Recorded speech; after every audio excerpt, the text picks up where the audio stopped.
আসসালামু আলাইকুম ওয়া রাহমাতুল্লাহি ওয়া বারাকাতুহু। প্রিয় দর্শক, সালাম ইসলামের একটি গুরুত্বপূর্ণ বিষয়।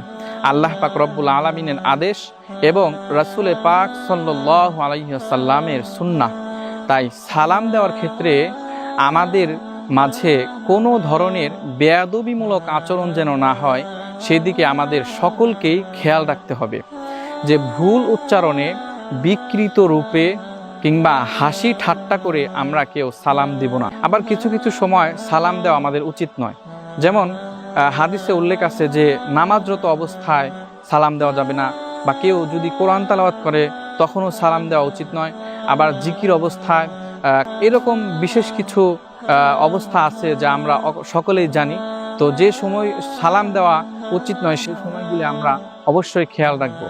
আরেকটা বিষয় হচ্ছে যে সালাম কাকে দেওয়া যাবে আর কাকে দেওয়া যাবে না, এটা স্পষ্ট যে আল্লাহ রাসূল সাল্লাল্লাহু আলাইহি ওয়াসাল্লাম বলেছেন যে একজন মুসলমান অপর মুসলমানকে দেখলেই তাকে সালাম দিয়ে অভিবাদন করবে, কথা বলার আগে তাকে সালাম দিবে। তাই এক মুসলমান অপর মুসলমান ভাইকে সালাম দিবে। কোরআন ও হাদিসের আলোকে এটাই সহিহ বর্ণনা। সালামের ক্ষেত্রে দেশ, দল, সাদা কালো, ছোট বড় কোনো ভেদাভেদ নেই। এজন্য আমরা সকলেই সকলকে, এক মুসলমান আর এক মুসলমান ভাইকে সকলেই সকলকে সালাম দিব।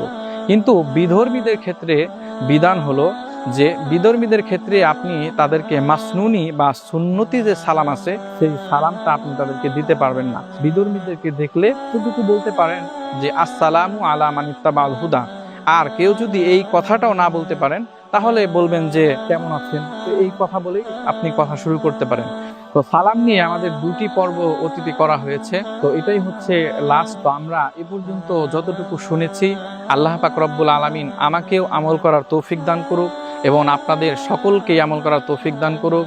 আসসালামু আলাইকুম ওয়া রাহমাতুল্লাহি ওয়া বারাকাতুহু।